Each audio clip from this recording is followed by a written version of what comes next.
This video is not financial advice. I am not a financial planner. I'm an entertainer. The one and only ape father in the house. Wow!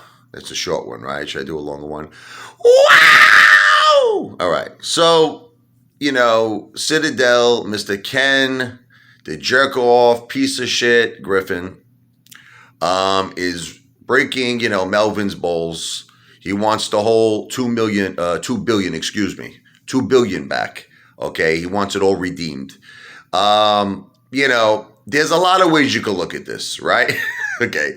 One is positive. You could say that he has absolutely no confidence, in his investment with Melvin and he wants out. But the thing is, maybe it has something to do with all of these things going on now with the DOJ and the investigations, because they're looking into every single thing with Melvin. They want to know everybody who's connected. They want to know this. They want to know that. And maybe they're just Citadel is just trying to distance themselves from Melvin. So there's just a lot of ways to look at it.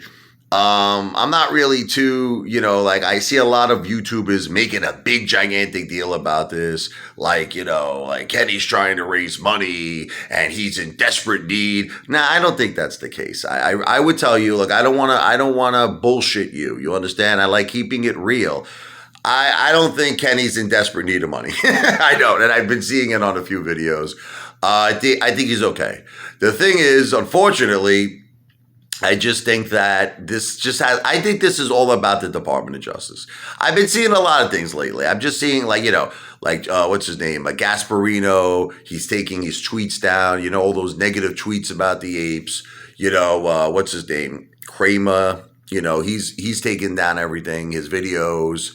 I just think a lot of people are starting to just try to play hide and seek now. You understand? With the whole, DOJ investigation. But once, you have to try to understand, I don't get excited over none of this stuff. I don't mean to be, I know you say it's fun. I just know it's going to take a long time. I've seen RICO cases before, like I told you. I always mention, John Gotti. God bless him. May he rest in peace. He was, listen, Johnny was a great man in a lot of ways. I know people, they can say, what are you saying? He's a killer. He's a murderer. How can I say this? Let me try to explain this to you, because this was once explained to me by someone in Brooklyn that, I knew, I grew up with, who, let's just say, was a part of that life. And this is exactly what they said to me. It was like, if you were a part of that life, you follow me? You lived by certain rules and by certain codes of that particular life, of the street life, being a made man. And if someone broke those rules, then there were consequences. So it's like it was their own world. Do you understand? So it wasn't like, see, to me and you, it's murder. And it's like, it's a terrible thing. But to him, you broke a rule. You did something that was against the code. And then you had to pay the piper.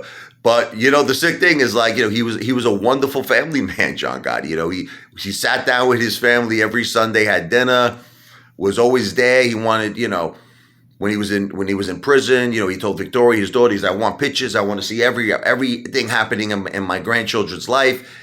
And he got mad at her one time because she didn't bring pictures, and I saw this video on it. But he was a really great family man. I mean, he was. He loved his family. He loved his son. He loved his grandchildren. And, it's just that he lived a different world that we lived. And you're probably like, what the F does this have to do with anything? I'm going to explain it to you. The hedge funds, they're in their own world. They have their own rules, and who knows who's connected to them. See, that's what I'm saying. See, me and you, we're looking at things through one road. We're saying they're criminals, they're breaking the law, they should pay, right? But they're in their other world, and they're doing their own rules and their own little schemes and conniving that they do. That we don't know about. So that's what I'm saying to you. These things take time. I wouldn't be, I wouldn't be betting. I wouldn't be, like I said before, I'd refinance the house, right? I wouldn't be betting the house on it that the DOJ will cause us to squeeze. This could take a year, 2 years. I mean, I'm sorry. I know you're going to get mad at me. You're going to get upset at me. But that's the truth.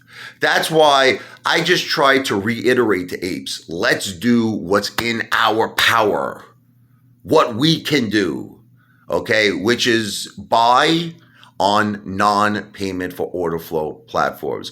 You think this is a joke, a lot of you. You think like, oh, it doesn't matter if I buy on Robinhood. It does. You have no idea how much it matters, especially now moving up into earnings and moving into the future.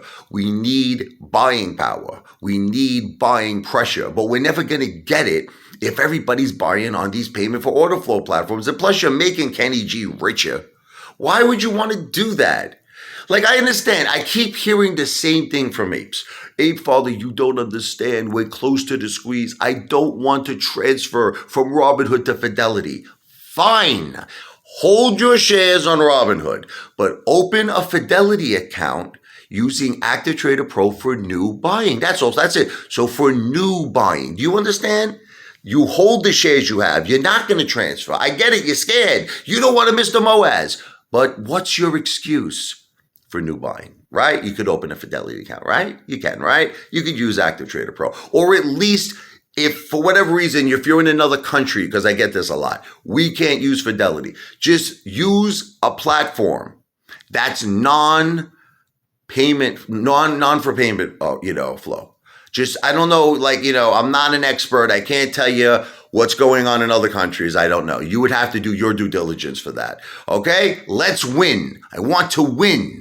And we could win if we all stick together as one united ape family. We hold until the shorts are covered. We buy when we can on non-for payment flow platforms.